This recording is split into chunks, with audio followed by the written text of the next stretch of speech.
नहीं, मेरी लड़की ने सुसाइड कर दिया है, ये खबर आई है। हाथ जोड़ती रही माँ बाप, हाथ जोड़ते रहे, हमें एक बार दिखाओ, हमारी बच्ची का मुंह एक बार दिखाओ। हमको नहीं दिखाया गया। The horrific Kolkata rape and murder of a junior doctor was found dead inside a government-run medical college and hospital's seminar hall in Kolkata. बच्ची का शरीर में कोई कपड़ा नहीं था, पैर दोनों राइट एंगल में मिला गया।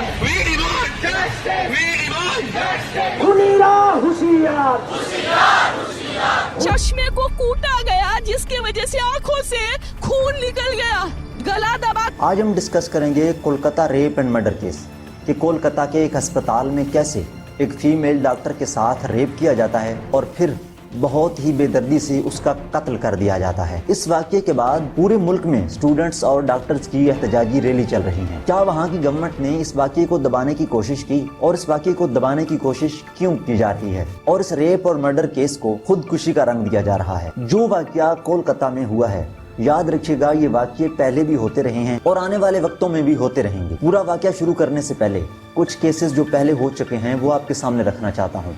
सिर्फ एक दफा याद करिएगा। क्या आपको याद है Nirbhaya rape case, Shakti Mills rape case, Hathras gang rape case, Kathua rape case, Unnao rape case, Asaram Bapu rape case? अब आपको मुकम्मल डिटेल बताते हैं कि इस वाक़ये में कोलकाता रेप केस में हुआ क्या था। कोलकाता के आरजी कोर हॉस्पिटल में एक औरत की अनड्रेस या हाफ ड्रेस लाश मिलती है और उसके बाद वहाँ के डॉक्टर पूरे मुल्क में एहतजाज का ऐलान कर देते हैं। ये लाश सेमी न्यूड थी। आमतौर पर हम आपको वो पिक्चर नहीं दिखा सकते, हम यहाँ उसको शो नहीं कर सकते, लेकिन हम उसका नाम ले सकते हैं जिसने ये रेप किया है या जिसने मर्डर किया है, उसकी पिक्चर बिल्कुल दिखा सकते हैं। लेकिन जिसको रेप करने के बाद मर्डर कर दिया गया है, हम उसकी आपको पिक्चर नहीं दिखा सकते। केस ये है कि post graduate trainee doctor dinner के बाद कुछ वक्त आराम करने के लिए हॉस्पिटल के सेमिनार में जाती है, क्योंकि सेमिनार हॉल उस वक्त बिल्कुल खाली था, उसमें कोई प्रोग्राम, कोई फंक्शन नहीं चल रहा था। टाइम था रात के 2 बजे। 36 घंटों की लगातार शिफ्ट के बाद कोई भी इंसान अपने काम से थक जाता है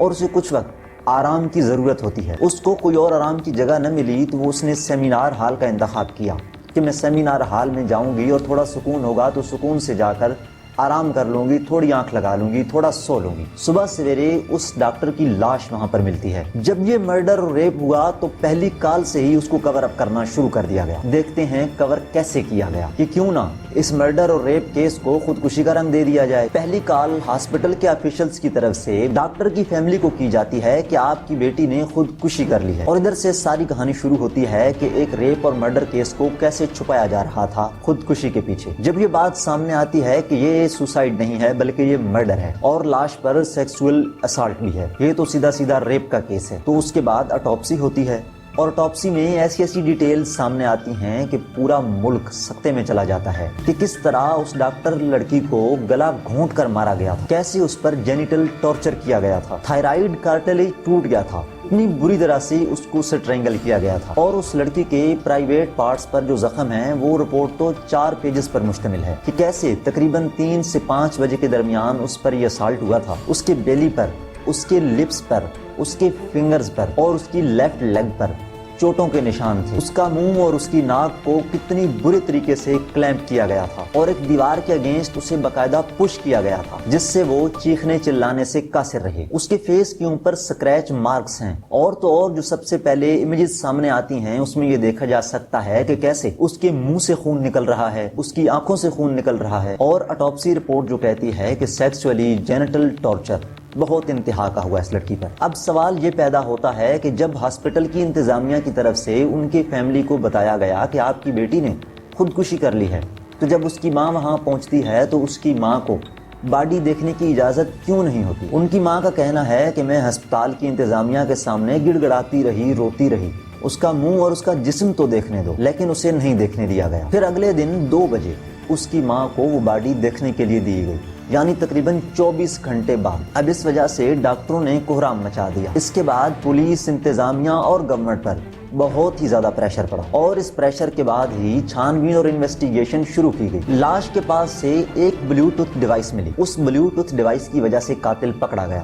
وہ کیسے؟ ایک اکیوزڈ کو اریسٹ کیا گیا تھا جس کا نام تھا سنجے رائے۔ ڈاکٹر تو اس بات کو ماننے کو تیار ہی نہیں تھے کہ یہ سنجے رائے کا کام ہو سکتا ہے۔ Sanjay Roy C C T V cameras hospital کے مین گیٹ پر اور آئی سی یو کے ارد گرد منڈلاتے ہوئے دکھائی دیتے ہیں اور ان کو سی سی ٹی وی کیمرہ میں واضح دیکھا جا سکتا ہے کہ فرائیڈے کی ارلی مارننگ ہاسپٹل سے وہ نکل رہے تھے۔ پولیس نے سارے سسپیکٹس کو اکٹھا کر لیا، ان کو بلا لیا اور ان کے موبائل لے لیے گئے۔ ڈاکٹر کی لاش کے پاس سے جو بلوٹوتھ ڈیوائس ملتی ہے اس ڈیوائس کو تمام اکیوزڈ کے موبائل فون سے کنیکٹ کرنے کی کوشش کی جاتی ہے، لیکن سنجے رائے کا موبائل کو جب کنیکٹ کرنے کی کوشش کی جاتی ہے تو اس کا موبائل یکدم اس ڈیوائس سے کنیکٹ ہو جاتا ہے۔ سنجے رائے کو گرفتار کرنے کے لیے یہ ایک سرکمسٹانشل ایویڈنس ہی کافی تھا۔ یہ سنجے رائے جو ہیں یہ خود کو آلموسٹ ایک کاپی سمجھتے تھے اور اریسٹ ہونے کے بعد بھی ان کی اکڑ گئی نہیں۔ ٹیکنیکلی یہ سنجے رائے سیوک والنٹیئر ود کولکتہ پولیس ہے اور یہی وجہ تھی کہ لوگوں کا ذہن تھا کہ کیس کے پولیس کے ساتھ تعلقات ہونے کی وجہ سے اس معاملے کو کور اپ کرنے کی کوشش کی جائے گی اور کی بھی گئی۔ سیوک والنٹیئرز جو ہوتے ہیں یہ مقامی گورنمنٹ کے اور انتظامیہ کی مدد کرتے ہیں مختلف مقام پر، یعنی کہ ٹریفک مینجمنٹ میں، ڈیزاسٹر مینجمنٹ میں، اور ان کو مہینے کے تقریباً 12,000 روپے پے کیے جاتے ہیں۔ ان کو ٹیکنیکلی تو وہ فیسلٹیز نہیں ملتی جو ایک عام پولیس والے کو ملتی ہیں، لیکن ان کی پہنچ دیکھیں کہ آر جی کور ہاسپٹل میں داخل ہونے کی ان کے پاس مکمل اتھارٹی تھی۔ یہ کسی ٹائم بھی آ سکتے تھے اور کسی ٹائم بھی جا سکتے تھے۔ تقریباً تمام ڈپارٹمنٹس میں یہ سنجے رائے نامی بندہ گھومتا رہتا تھا۔ بیسیکلی یہ ایک دلالی کا کام کرتے تھے کہ اگر اس ہاسپٹل میں کسی کو بیڈ نہیں ملتا تو یہ ساتھ کے پرائیویٹ ہاسپٹلز میں دلالی کا کام کریں گے، یعنی کو پیشنٹ کو ادھر لے کر جائیں گے اور اپنا کمیشن وصول کریں گے۔ اب رپورٹس یہ سامنے آ رہی ہیں کہ ان کی ابھی تک اکڑ نہیں گئی۔ یہ کہتے ہیں کہ بھیا اگر مجھے لٹکانا ہے تو بے شک لٹکا دو۔ ان کے موبائل سے بھی بہت سارا پورنوگرافک میٹیریل ملا ہے۔ یہ ایک وومنائزر بتائے جاتے ہیں، یہ 4 شادیاں کر چکے ہیں۔ ایک وائلنٹ اور ڈسٹربنگ سٹریک رہا ہے ان کا۔ انہوں نے 4 شادیاں کی اور چاروں شادیاں ڈومیسٹک وائلنس کے چکر میں ہی ٹوٹ گئی ہیں۔ یہ سنجے رائے صاحب کی ہسٹری ہے کہ فزیکلی ابیوزنگ ہز وائف، یہ فزیکلی ابیوز کرتے ہیں اپنی وائفز کو، لیکن اس سارے واقعے کے بعد آپ دیکھیں گے کہ پولیس میں ان کو ایکسیس مل گیا۔ سب سے اہم بات یہ ہے کہ کیسے قانون اور لا کو ہاتھ میں یہ لوگ لیتے ہیں اور ان کو مذاق بناتے ہیں، اور قانون میں بیٹھے لوگ ان کی مکمل مدد کرتے ہیں، جیسا کہ نربھیا ریپ کیس ہو یا کولکتہ کا ریپ کیس۔ دونوں کیسز میں آپ کو ایک چیز یہ کامن ملے گی کہ اکیوز گھر میں جا کر آرام سے سو جاتا ہے۔ اتنا گھناؤنا کام یہ لوگ کرتے ہیں اور اس کے بعد یہ چیز ذہن میں رکھتے ہیں کہ ہمیں کچھ بھی نہیں ہوگا اور جا کے سکون سے سو جاتے ہیں۔ حتیٰ کہ ان دونوں کیسز میں اکیوز نے بھاگنے کی کوشش بھی نہیں کی بلکہ سکون سے جا کر سو گئے۔ اس کی مین وجہ کیا تھی؟ کیونکہ ان کی پولیس میں اچھی پکڑ تھی اور ان کو پتا تھا کہ ہمیں کہیں نہ کہیں بچا لیا جائے گا، اور ہاسپٹل کی انتظامیہ بھی نہیں چاہے گی کہ ان کا ہاسپٹل بدنام ہو، اسی لیے ریپ اور مرڈر کیس کو خودکشی کا رنگ دے کے جان چھڑا لی جائے گی۔ لیکن ان لوگوں کو لا سے ڈر تو لگتا نہیں ہے۔ ہو سکتا ہے کئی گھناؤنے جرم اس بندے نے اس سے پہلے بھی کیے ہوں اور یہ بچ بھی گیا ہو۔ ایک تو ڈاکٹرز اور پورے ملک کے غصے کی وجہ یہ۔ اب دوسری وجہ پہ آتے ہیں۔ دوسری وجہ ڈاکٹرز کے غصے کی کیا بنی کہ ممتا بنرجی گورنمنٹ اتنے 3rd کلاس طریقے سے اس معاملے کو ڈیل اور میس اپ کرنے کی کوشش کی کہ کیا کہنے، اور لوگوں کا پارا اور ہائی ہو گیا۔ اس پہ آتے ہیں کہ ویسٹ بنگال گورنمنٹ کرتی کیا ہے۔ ڈاکٹر سندیپ گھوش یہ ہیں فارمر پرنسپل آر جی کار میڈیکل ہاسپٹل کے۔ ان کے سامنے جب ڈاکٹرز نے اور مقامی لوگوں نے احتجاج کیا تو سب سے پہلے تو انہوں نے ریزائن کرنے سے منع کر دیا، اور ان کا پہلا سٹیٹمنٹ یہ تھا کہ اس ڈاکٹر کو سیمینار ہال میں جانے کی ضرورت کیا تھی، وہ کیوں گئی، ساری غلطی اس کی ہے۔ اتنی گھٹیا سوچ کا اس پرنسپل نے مظاہرہ کیا۔ جب پریشر زیادہ ہوتا ہے تو مورل ریسپانسبلٹی لیتے ہوئے یہ ریزائن کر دیتے ہیں۔ ممتا بنرجی گورنمنٹ اس پرنسپل سے استعفیٰ لینے کے بعد، ریزائن لینے کے بعد 8 گھنٹے کے اندر کلکتہ نیشنل میڈیکل کالج میں اس کی ٹرانسفر کر دی جاتی ہے اور ان ڈاکٹر صاحب کو کلکتہ نیشنل میڈیکل کالج کا پرنسپل بنا دیا جاتا ہے۔ ممتا بنرجی کے اس رویے سے اسٹوڈنٹس اور ڈاکٹرز کا پارا اور ہائی ہو جاتا ہے۔ ڈاکٹر گھوش کو جہاں CNMC میں لگایا گیا تو وہاں کے اسٹوڈنٹس کا بھی پارا ہائی تھا۔ انہوں نے بھی کہا تھا کہ اس کی نااہلی کی وجہ سے وہاں یہ ریپ کیس ہوا تو ہم اس ڈاکٹر کو اس کالج میں پرنسپل نہیں لگنے دیں گے۔ انہوں نے ڈاکٹر سندیپ گھوش کا کمرہ ہی لاک کر دیا اور سامنے دھرنا دے کر بیٹھ گئے کہ ہم اس کو نہیں لگنے دیں گے۔ کہیں نہ کہیں ایسا لگتا ہے کہ یہ ڈاکٹر گورنمنٹ کا بہت ہی لاڈلا ہے۔ ڈاکٹر اختر علی جو کہ ایکس ڈپٹی سپرنٹینڈنٹ ہیں آر جی کار میڈیکل کالج کے، وہ اس بارے میں کہتے ہیں کہ یہ جو پرنسپل تھا یہ ایک انتہائی کرپٹ پرسن تھا۔ یہ اسٹوڈنٹس کو ناجائز فیل کرتا تھا، 20% کمیشن کھاتا تھا، یہ کالج میں باقاعدہ الکوہل کا دھندا کرتا تھا، یہ خود اپنے اندر ایک مافیا تھا، لیکن سرکار کا اس پر ہاتھ تھا۔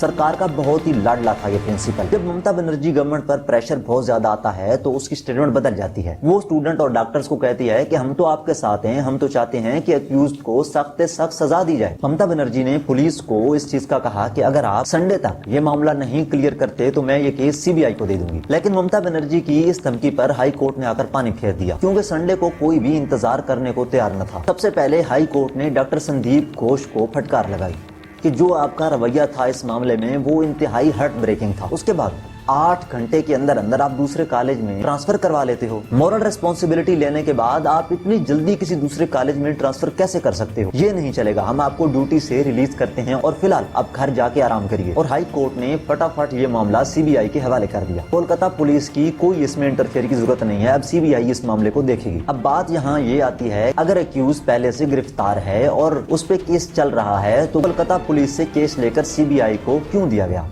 क्या लोगों को कोलकाता पुलिस पर एतमाद नहीं था? उसमें कुछ शकूक व शुबहात थे, जैसा कि पहले काल से ही लग रहा था कि इस मामले को सुसाइड का रंग दिया जा रहा है और इसमें कोलकाता पुलिस मुकम्मल शामिल है। वहाँ की गवर्नमेंट, वहाँ की पुलिस, वहाँ की इंतजामिया कुछ लोगों को बचाने की कोशिश कर रही थी। लाजमी बात है एक्यूज्ड को भी और प्रिंसिपल को भी, और यही बड़ी वजह बनी कि पुलिस से केस लेकर सीबीआई के हैंड ओवर किया गया। उसके बाद दूसरा शक ये हुआ कि फैमिली के साथ बहुत फाउल गेम की गई, कि फैमिली को बॉडी तक देखने नहीं दी गई, यानी कि अगले दिन जाकर उनको बॉडी देखने की इजाजत दी। और अब तो कोलकाता के डॉक्टर इस बात को भी कहने लगे हैं कि एक्यूज्ड के साथ भी बाकायदा टेम्परिंग करने की कोशिश की गई है। जहां ये सारा मामला हुआ वहां अब कंस्ट्रक्शन वर्क शुरू कर दिया गया। क्राइम सीन को टेम्पर करने की कोशिश की जा रही है और इस संजय रॉय नामी को पुलिस प्रोटेक्शन तो बहुत ज्यादा थी, क्योंकि पुलिस में इसकी जान पहचान अच्छी थी। और याद रखिएगा कि ये रेप और कत्ल करने के बाद सोया कहां? पुलिस बैरक में जाकर ये बंदा सोता है। जब एक बंदा मर्डर करके पुलिस बैरक में जाकर सो रहा है तो आप खुद सोचें कि पुलिस में उसकी कितने तगड़े कनेक्शंस होंगे। और ममता बनर्जी गवर्नमेंट की नाहली देखें कि उन्होंने 11 मेंबर्स की एक टीम इंक्वायरी के लिए बिठाई और इस इंक्वायरी टीम पर किसी डॉक्टर को भी भरोसा नहीं था और ना ही हाई कोर्ट को इन पर कोई भरोसा था। हम जो ये पूरे मुल्क में प्रोटेस्ट देख रहे हैं कि पूरे इंडिया में प्रोटेस्ट हो रहा है, ये कोई पहला प्रोटेस्ट नहीं है। ये कई दफा ऐसे रेप केस हो रहे हैं और मेडिकल फर्टिलिटी पे तो ये बहुत ज्यादा केसेस हो रहे हैं और ये ट्रेंड बनता जा रहा है। पूरे मुल्क में कई जगह पे इमरजेंसी सर्विसेज भी डॉक्टर्स ने बंद कर दी और कुछ जगह पे नॉन इमरजेंसी सर्विसेज भी, और जिसकी वजह से वहाँ की गवर्नमेंट बहुत ही ज्यादा दबाव का शिकार थी। लाजमी बात है वहाँ लोगों को बहुत ही मुश्किलात का सामना करना पड़ा, लेकिन डॉक्टर्स का ये कहना था कि अब हमारे सब्र का पैमाना खत्म हो चुका है। उधर एम्स दिल्ली हॉस्पिटल ने डॉक्टर्स को इस चीज से वार्न किया है कि अगर आप ज्यादा प्रोटेस्ट करेंगे तो आपके खिलाफ भी कार्रवाई हो सकती है, क्योंकि आप जो कर रहे हैं ये अगेंस्ट द लॉ है। लेकिन अगर आप वायलेंस अगेंस्ट द डॉक्टर्स देखें तो वो भी अगेंस्ट द लॉ ही बनती है। डॉक्टर के खिलाफ जो वायलेंस होती है, चाइना उसमें पहले नंबर पे है 85% और इंडिया दूसरे नंबर पे,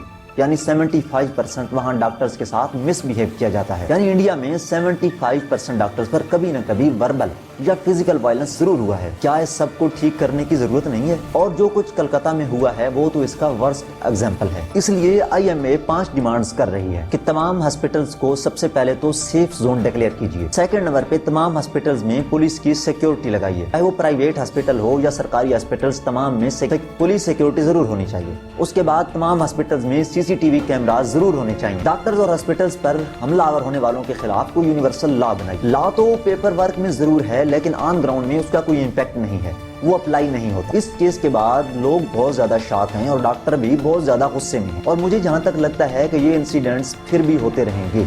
उसकी वजह क्या है? क्योंकि हम लोग इन चीजों को कवर जरूर करते हैं, लेकिन हमारा जो शोर शराबा होता है सिर्फ ये 2-3 दिन का होता है। और दूसरी बात, इन मामलात पर कभी कोई खास एक्शन नहीं होता। मामले को जल्द अज जल्द दबा दिया जाता है या मुद्दई को पैसे देकर या किसी तरीके से डरा धमकाकर मामले से पीछे हटने के लिए केस वापस लेने पर मजबूर किया जाता है। क्योंकि इन केसेस पर सिर्फ 2 से 3 दिन शोर शराबा होता है, उसके बाद फिर खामोशी। लद्दाख प्रोटेस्ट केस में क्या हुआ? फार्मर प्रोटेस्ट एंड डिमांड की बात करें तो उसमें क्या हुआ? MSP इशू की बात करें तो क्या हुआ? इलेक्टोरल बॉन्ड्स जो स्कैम सुप्रीम कोर्ट में जो आया उसका क्या हुआ? प्रज्वल रेवन्ना के साथ क्या हुआ? संदेश खाली में आपके सामने केस आया, उसका क्या हुआ? पुणे पोर्शे एक्सीडेंट केस हुआ, उसका क्या हुआ? दिल्ली फ्लड आया, उसका क्या हुआ? UPSC एंट्रेंस स्कैम सामने आया, उसका क्या हुआ? लोगों ने UPSC को भी स्कैम बना दिया, उस मामले पे क्या हुआ? नीट मेल्टडाउन में पेपर लीक हुआ, उस मामले का क्या हुआ? और लेटेस्ट UPSC स्टूडेंट बेसमेंट में मारा गया, उस वाक्य का क्या हुआ? अब गवर्नमेंट को इस चीज का इल्म है कि ये 2-3 दिन बस शोर करेंगे, उसके बाद खामोश हो जाएंगे और अक्यूज आसानी से बाहर निकल आएगा। इंडिया में कोई भी पार्टी इस चीज को साबित नहीं कर सकती उनकी गवर्नमेंट में वुमेन प्रोटेक्शन बहुत हाई रही है, क्योंकि हर चीज में इन्होंने पॉलिटिक्स खेलनी होती है। कहते हैं कि वुमेन के लिए कलकत्ता बहुत ही सेफ जगह हुआ करती थी।